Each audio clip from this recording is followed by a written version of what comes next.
Halo kawan, saat sedang panas-panasnya seperti ini, perang, kebakaran, kekeringan, dan banyak lagi masalah lainnya, ada baiknya kita mendinginkan raga dan pikiran. Kembali ke alam ini salah satunya. Kali ini saya camping di daerah pegunungan di daerah Trawas. Tempat camping ini sangat luas. Kebetulan karena di bagian atas sudah ada acara sekolah yang cukup ramai, jadi saya memutuskan camping di bagian paling bawah. Karena saya berangkat kesorean tadi, jadi sebaiknya segera mendirikan tenda sebelum malam, karena di tempat ini tidak ada penerangan sama sekali.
Karena banyak sekali serangga kecil-kecil, jadi saya memasak di dalam tenda saja, dan pintu mes saya tutup.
Kita masak yang simpel-simpel saja ya, tinggal cemplung-cemplung.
Saat malam, sekitar pukul 12 malam, beberapa kali saya mendengar suara langkah di sekitar tenda saya.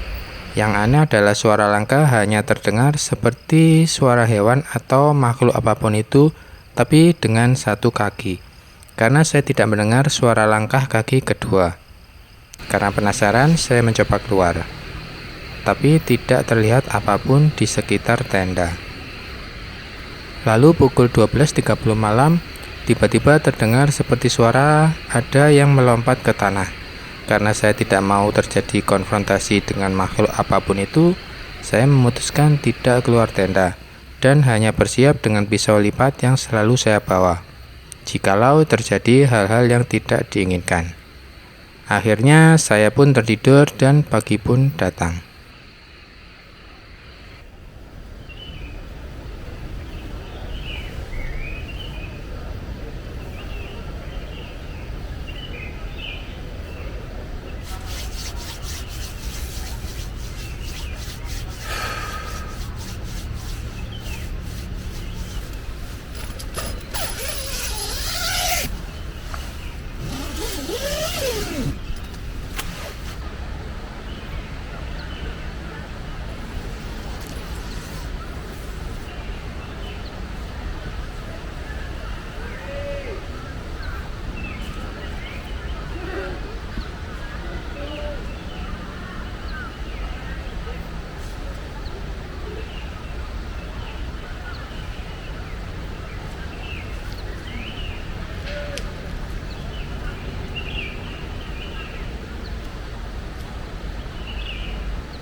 Pagi ini saya memasak roti Mariam yang dikasih topping energen dan coklat batangan.